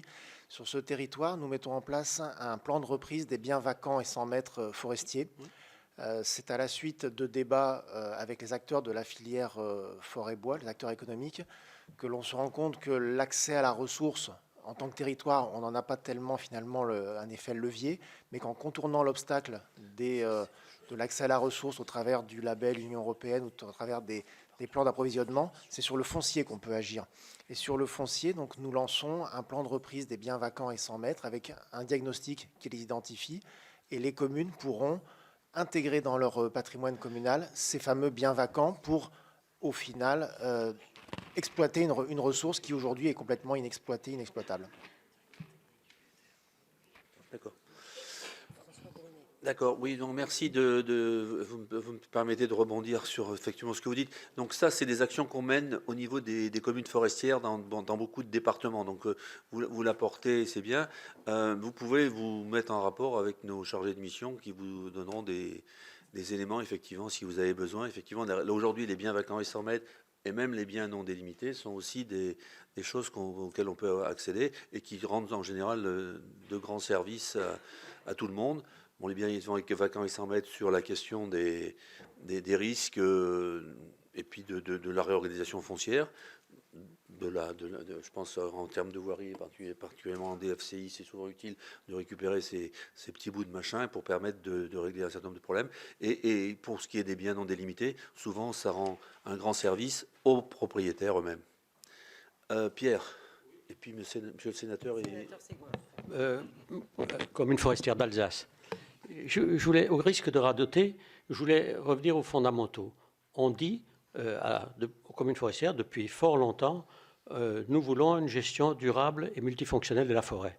Ça veut dire tout simplement qu'on est capable de gérer les différentes fonctions de la forêt, y compris une fréquentation du public. Et le mot durable n'est pas usurpé, c'est les forestiers qui l'ont inventé. Ça n'est qu'une mauvaise traduction de sustainable qui provient du mot français soutenable, qui provient lui-même des forestiers qui ont dit on va de manière continue soutenir la forêt. Vous connaissez la chanson. Mais ce n'est pas tout. Dans les forêts publiques, on a aussi une batterie d'espaces réservés, des lieux de sénescence, d'espaces protégés, etc. Et on n'a pas de leçons à recevoir, y compris d'un monsieur Francis Allais, pour parler clair, qui réclame 80 000 hectares de forêt en libre évolution. On n'a pas besoin de ça. On sait gérer l'ensemble des fonctions de la forêt.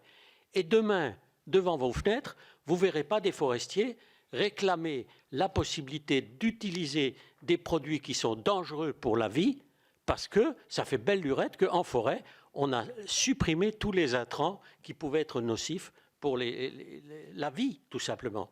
Donc, on a quand même des arguments pour dire qu'en gestion forestière publique, on est exemplaire sur pas mal de points qui sont aujourd'hui pointés du doigt par tel ou tel groupe politique ou associatif. Et Madame la sénatrice, merci d'avoir mis en place ce dispositif qui permet directement aux collectivités de bénéficier de cette exonération sans passer par les associations et tous les gugus qui veulent nous donner des leçons. Voilà. Monsieur le sénateur.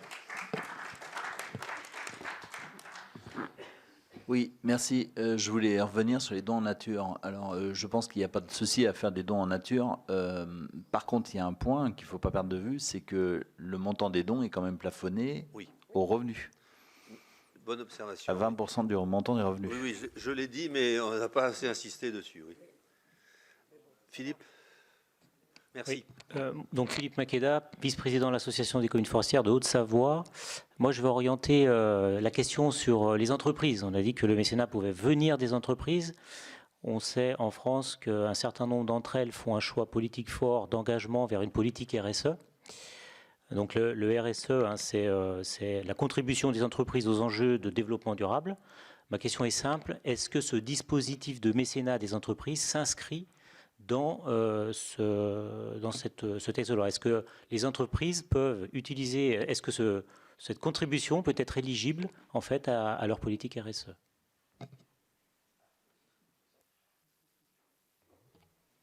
Je pense que oui, mais je vous dis je pense que, car je vous donne pas une réponse juridique à 100%. Je ne vois pas pourquoi ça ne le serait pas, enfin, par définition, sur le E d'environnemental, je vois mal, dès lors qu'en plus il y a les verrous de gestion durable, etc., il me semble que ça doit être éligible. En tout cas, je douterais que ça ne le soit pas, et si vous aviez, le cas échéant, des retours d'incertitudes sur le sujet, ben, on pourrait tout à fait essayer de lever ces incertitudes en interrogeant voilà, les services ministériels compétents. Et... Ok, merci Madame. Marc-Antoine, peut-être tu veux compléter? Non, je voulais remercier Madame la sénatrice tout simplement pour sa réponse. Il me semble que dans la première version de la proposition de loi, il y avait une disposition qui visait à intégrer les réductions, notamment carbone, via des labels. Et finalement, pour passer dans le chemin étroit du texte budgétaire, on s'est concentré sur les questions purement fiscales. Mais effectivement, c'était une réflexion soulevée par même le sénateur. Enfin, tu as raison, Marc-Antoine. En fait, ce qu'on voulait faire... mais bon, parfois, qui trop embrasse mal étreint, vous savez. Donc, on s'est dit, on va y aller piano, parce qu'au départ, moi, ce que j'aurais souhaité, c'est que ces dons soient aussi susceptibles d'être pris en compte dans le calcul des compensations carbone. Mais là, on a compris qu'on ouvrait une boîte qui était un peu trop grande, hein, Vincent. Et donc, on s'est dit, on réduit la voilure, on fait ça. Et petit à petit, voilà, on va essayer de faire un chemin cohérent. Mais je pense que les grands groupes, au titre du RSE, effectivement, je veux dire, pourront actionner ce mécénat. C'est quand même, en termes de communication corporate pour des grands groupes, d'aller montrer qu'ils font des dons de mécènes pour des forêts autour d'eux, je pense que voilà, c'est... Oui, l'aspect local est très fort, forcément. Oui, Exact. Alors, je vais revenir sur ce qu'a dit monsieur le sénateur, là. Donc, je le redis, parce que j'ai peut-être pas été suffisamment clair. La réduction d'impôt pour le particulier, c'est 66%, dans la limite de 20% du revenu imposable. Et pour les entreprises, par contre, ça répond aussi à ton observation, Philippe, le plafond est 20 000 euros, ou 0,5% du chiffre d'affaires annuel. Oui, alors je n'ai pas mis tout le détail dans le texte, mais je pense qu'ensuite on peut avoir un lissage en crédit d'impôt sur plusieurs années. Oui, il y a l'histoire de 5 ans. Sur 5 ans. Donc il y a tous ces éléments-là qu'il faut qu'on vous documente sérieusement pour que vous puissiez effectivement les diffuser et les échanger avec les partenaires. Philippe. Oui, merci. Moi, je me pose la question de savoir si, Philippe Cano, Association départementale des Ardennes, une entreprise implantée dans une commune, liée avec la dite commune par un contrat d'approvisionnement, pourra-t-elle bénéficier du mécénat? Ça, c'est une bonne question. La réponse est simple. Elle n'est pas liée à la commune. Elle n'est pas liée à la commune. Le contrat d'approvisionnement se passe avec l'Office des forêts. Ils sont utiles. Peut-être tu peux compléter. Alors c'est vrai que les contrats d'approvisionnement, ils sont signés en fait entre l'ONF et une scierie ou une entreprise de transformation. Donc, par contre, il faudra quand même qu'on revérifie qu'il n'y ait pas de contre-indication, et là, il faudra me laisser le temps de regarder. Oui. À vérifier. Ça peut être le cas aussi simplement pour un achat, sans parler de contrat. L'entreprise locale qui va acheter du bois, même par le biais de l'ONF à la commune, aura-t-elle droit au mécénat, éventuellement? Moi, là, en fait, ce que tu soulèves, c'est la potentialité de conflit d'intérêts, en fait, et le même problème que les conventions réglementées dans les sociétés commerciales. J'avoue que on peut pas préjuger de la jurisprudence entre guillemets ou des interprétations qu'il y aura, mais je pense que ça va dépendre aussi des montants, et puis des différences de... Je complète aussi, puisque l'ONF dispose aussi d'un fonds pour le mécénat qui s'appelle ONF Agir pour la forêt, et c'est des questions qu'on s'est posées récemment. Une entreprise qui intervient dans un mécénat, elle doit le faire à but, entre guillemets, non lucratif. Voilà. C'est pour la responsabilité sociale de l'entreprise, c'est pas pour... Oui, non, mais je suis d'accord avec vous. Donc je pense mais que un là, sur la inspecteur vente des de impôts bois, qui passe, il n'est pas à but non lucratif. Bien. Juste un petit mot, Alain Lesturlet, directeur de la Fédération. Donc, ce temps que nous venons de passer pour nous est important, puisque vous posez les questions qui nous permettent de bien cerner, comme le disait Madame le sénateur, nous allons essuyer des plâtres par rapport à un dispositif qui est une vraie opportunité pour les communes, une vraie volonté de faire avancer un certain nombre de choses. Donc on va l'expérimenter, on va faire le maximum, et c'est ce qui a déjà été fait depuis quelques semaines avec une étude juridique que vous a présentée Dominique Jarlier. Le Sénat a accepté de nous photocopier, là j'ai les documents là, sans CERFA, on n'a pas pu faire le CERFA pour une raison technique là, mais donc vous avez un certain nombre de documents. Et comme on le disait, on va communiquer sur ces éléments-là très largement avec vous pour faire connaître ce dispositif. Et puis, effectivement, on améliorera au fil si nécessaire. En tout cas, nous avons bien pris toutes les questions que vous avez posées pour vous y répondre.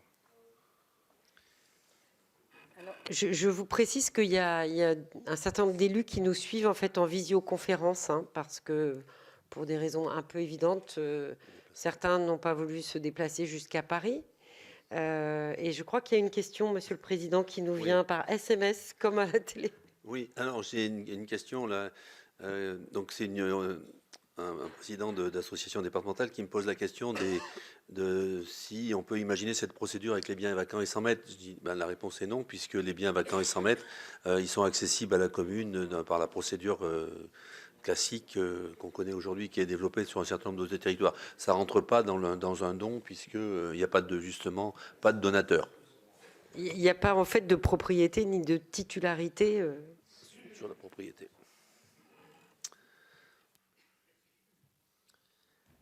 Alors, après cette première séquence de questions nourries, je vous propose de passer au dernier moment de ce colloque, sachant que là, on a beaucoup parlé des bénéficiaires et des attendus de ces dons, mais évidemment, s'il n'y a pas des donataires, c'est plus compliqué.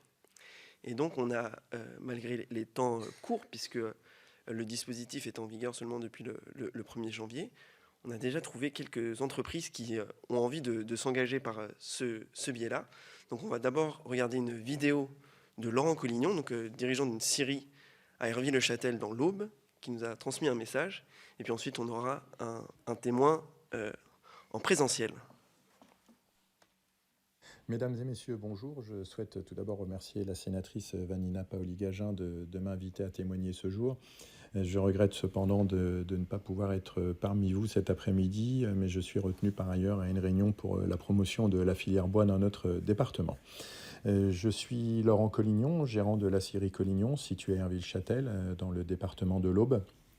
Nous sommes une scierie spécialisée dans le travail du chêne depuis 4 générations. Et nous transformons 6000 m3 de grumes par an, ce qui représente un peu plus d'un grumier chaque jour. À partir des billes de pied et de la partie noble de l'arbre, nous produisons des plots pour l'ameublement à destination des fabricants de fenêtres, fabricants de portes. Ensuite, nous produisons des avivés pour les fabricants de parquets. C'est une activité assez importante chez nous. La production de charpente, nous avons entre autres été mécènes pour les poutres de Notre-Dame. Et puis, nous avons une activité où nous produisons du bois thermochauffé. Donc, l'idée, c'est avec des bois locaux, tels que du peuplier, du frêne et du chêne, de les cuire pour les protéger dans le temps et produire des lames de terrasse ou du bardage sans aucun produit chimique. Voilà, en ce qui concerne la présentation. Et plus particulièrement en ce qui concerne le sujet du jour, je trouve déjà l'idée de la sénatrice vraiment très très bonne. C'est une excellente idée car nous rencontrons de plus en plus de problèmes sanitaires dans nos forêts. La chalarose du frêne, le bostridge et les scolites pour les résineux, les chenilles processionnaires dans le chêne. Les chenilles, c'est un phénomène qui est vraiment de plus en plus fréquent dans notre secteur et depuis 4-5 ans, on en rencontre vraiment beaucoup. Et je pense qu'avec le changement climatique et aussi la circulation à l'international des produits, ces phénomènes seront de plus en plus fréquents et puis surtout de plus en plus rapides. Et je pense qu'on peut se retrouver du jour au lendemain avec une forêt qui part et qui perd la moitié de sa valeur, les 3/4 de sa valeur, voire même la totalité de sa valeur. Et comme vous l'avez compris, une entreprise comme nous est vraiment attachée au circuit court, on est respectueux de l'environnement et les forêts communales locales sont vraiment pour nous un enjeu important et nous devons tout faire pour qu'elles gardent de leur productivité.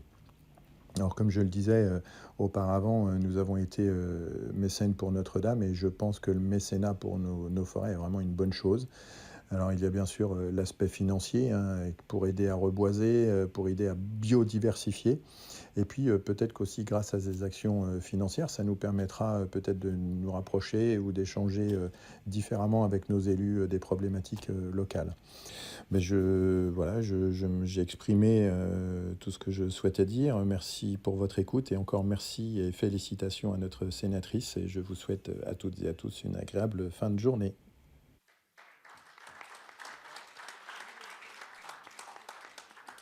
Monsieur Arnaud Filleul, si vous voulez bien nous rejoindre, je vous laisse la place ici.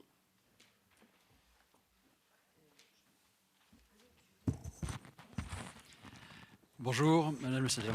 Merci infiniment de me donner l'occasion de témoigner ici. Je vais le faire à 2 titres.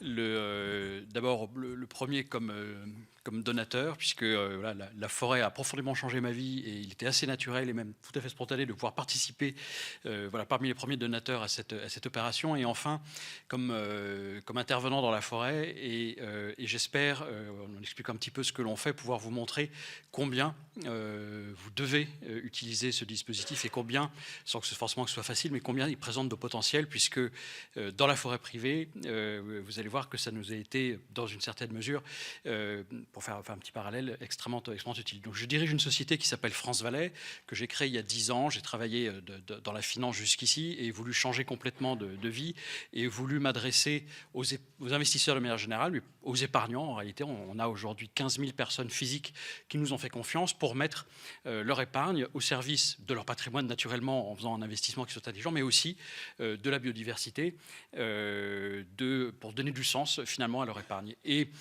en travaillant autour du sujet forestier, ou nous entourant de sachants, il y en a qui prend la parole tout à l'heure, qui nous accompagnent dans la gestion de nos forêts, eh bien, on a réussi un pari que je ne pensais pas atteindre aussi largement, puisque 15 000 personnes qui nous font confiance, c'est un nombre considérable, c'est 650 millions d'euros qui nous ont été confiés par des investisseurs privés. Nous avons aussi quelques investisseurs institutionnels qui nous accompagnent.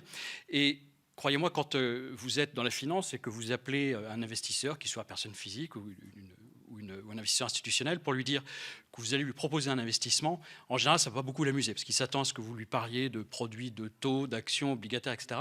Et quand vous prononcez le mot forêt, d'un seul coup, vous rentrez dans un monde différent. Il y a une petite lumière qui s'allume au fond de l'œil, et vous allez avoir son écoute. Et si par ailleurs, au-delà des qualités intrinsèques que peut présenter la forêt pour quelqu'un qui les possède d'un point de vue patrimonial, si vous ajoutez ces dimensions environnementales qui sont essentielles aujourd'hui, vous allez voir que cette écoute va devenir pleine et entière et que vous allez, à mon avis, probablement remporter l'adhésion de beaucoup de personnes. Et c'est ce qu'on a fait. On a une équipe commerciale aujourd'hui qui couvre tout le territoire français et qui nous a permis, depuis 10 ans, de faire l'acquisition pour le compte de ces épargnants de 27 000 hectares de forêt en France. Enfin, pas tout à fait 27 000, en fait, c'est 23 000 en France, mais on a également investi partout en Europe. Et on rencontre, c'est un point qui m'a beaucoup frappé des témoignages que j'ai entendus tout à l'heure, exactement les mêmes problématiques que dans la forêt publique. C'est-à-dire que la problématique typiquement de la biodiversité, elle ne s'arrête pas à la limite d'une parcelle. Et bien souvent, quand on a, et c'est fréquemment le cas, comme voisin des forêts communales, des forêts domaniales, si on entreprend des actions et qui ne sont pas globalement suivies par l'ensemble des voisins, autant pisser dans un violon, ça ne sert pas à grand-chose. C'est la même chose dans bien des domaines, c'est quelque chose qui doit être mené collectivement. Et de ce point de vue-là, je pense que cette disposition peut permettre de faire finalement le lien entre la forêt publique et la forêt privée autour justement de ce bien, alors qui n'est pas un bien public, parce que je représente ici la forêt privée, même si les promeneurs y vont largement. Pour petite parenthèse, aujourd'hui en Finlande, librement, les propriétaires ne peuvent pas interdire la cueillette des champignons de leur forêt. Voilà, ce qui ne me semble pas être une pratique déraisonnable, dès lors qu'on évite aussi que ça devienne une pratique industrielle, ce qui peut évidemment se produire aussi. Donc on a les mêmes problématiques environnementales, les mêmes problématiques de financement. La forêt est accompagnée de quelques dispositifs fiscaux qui nous permettent aussi, comme celui qui est créé aujourd'hui, de susciter l'intérêt des épargnants. Et donc je vous invite véritablement à l'utiliser, à communiquer autour de ça. Et j'espère, enfin à vrai dire, je suis assez convaincu que comme pour nous, ce sera pour vous un moyen substantiel de subvenir à ces investissements qui sont de plus en plus lourds et qui sont de plus en plus nécessaires compte tenu de l'évolution climatique que l'on rencontre. Et puis, au-delà de cette problématique climatique et environnementale, la forêt subit une autre pression. Aujourd'hui, le bois s'échange au prix du pétrole. Vous avez peut-être observé que on a quasiment un triplement du prix de la matière première aujourd'hui pour le bois de chauffage. On le rencontre typiquement dans les pays baltes qui sont privés maintenant de bois qu'ils avaient en Russie.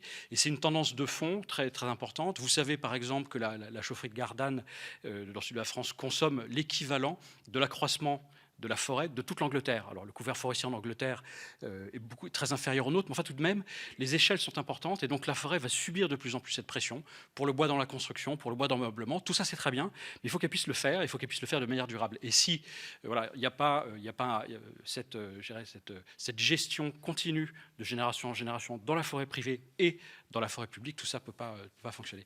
Et donc, pour ce qui nous concerne, on a décidé, je vous disais, la forêt a changé ma vie, puisque j'ai quitté la finance pour faire de la gestion forestière, c'est un mouvement qui est important.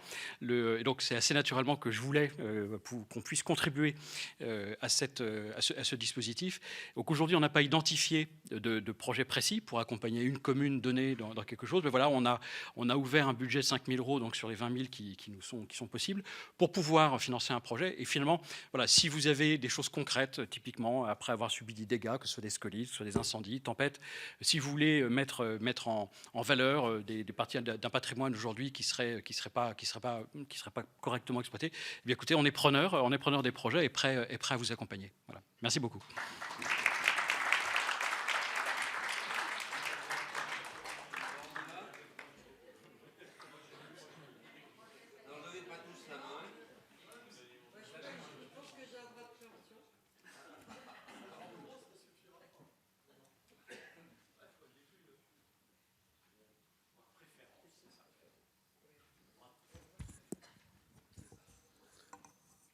On peut encore prendre quelques questions,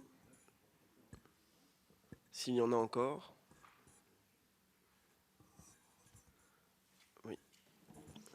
Bonjour tout le monde, Margot Décory, je suis la responsable du programme Nature 2050 chez CDC Biodiversité. Je n'ai pas vraiment une question, plus une remarque pour information, si jamais vous ne connaissez pas cet outil qui est le programme Nature 2050. C'est un peu la même logique que cette fantastique idée de mobilisation des fonds.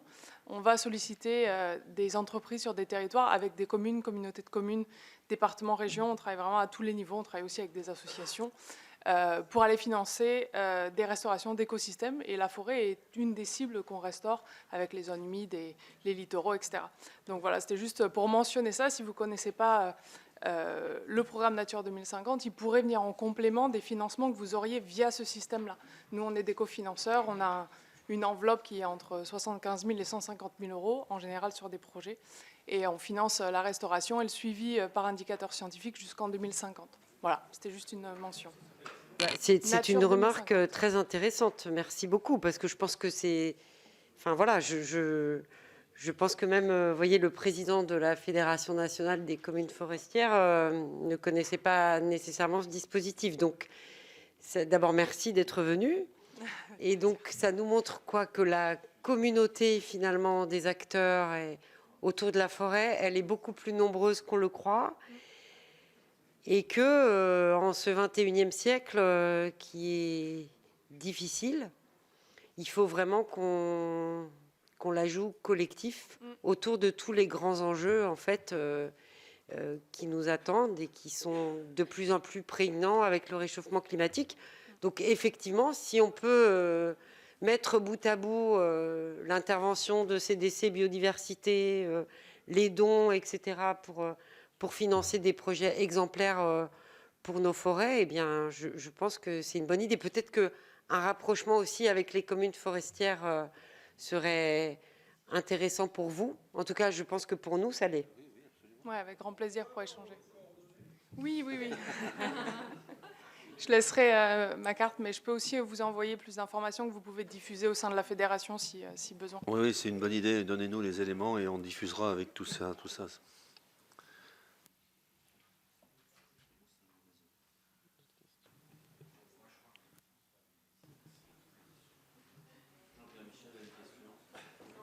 Non, il n'a pas de question, Jean-Pierre Michel.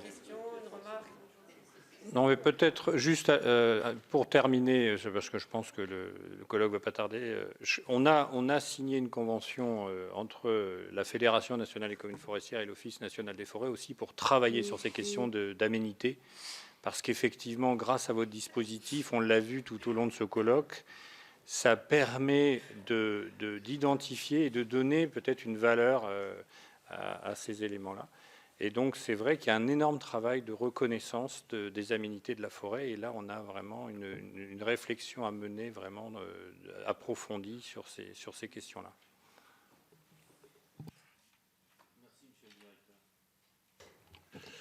Bon, Monsieur le Président, Mesdames et Messieurs les élus, Mesdames, Messieurs les intervenants, je voulais dire un petit mot en fait en clôture de ce colloque.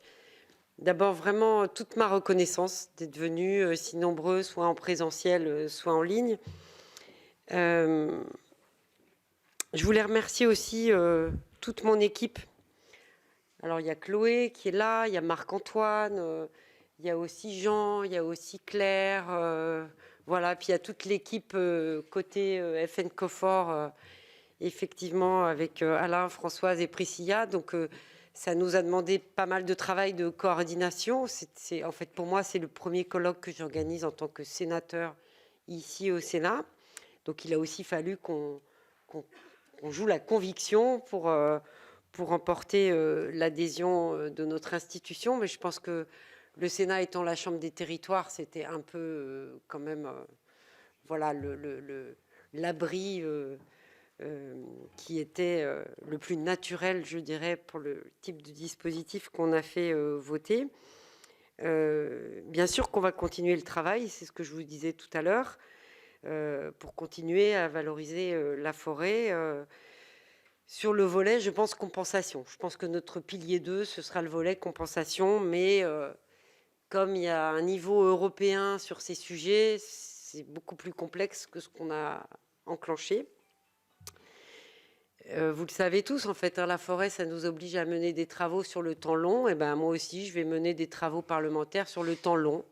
Alors, effectivement, le temps d'un mandat, c'est pas le temps de la forêt, mais c'est pas grave. Si chacun, on prend les relais comme ça de sujets qui nous dépassent, mais qui sont vitaux et impératifs, en fait, à la fois non seulement pour les générations futures, mais en fait, même pour la survie de l'espèce humaine, je le pense très sincèrement. Eh bien, je pense qu'aujourd'hui, on aura tous fait œuvre utile et je pense que c'est très légitime qu'on aille boire le verre de l'amitié à la salle René Coty pour continuer à échanger d'une façon un peu plus décontractée. Parce que si le Sénat, c'est aussi le lieu de la convivialité, donc je ne voulais pas qu'on se quitte comme ça. Et je pense que c'est sympa qu'on partage un verre ensemble. Et merci vraiment à tous les intervenants et à vous tous d'avoir été présents et d'avoir participé. Surtout merci à vous.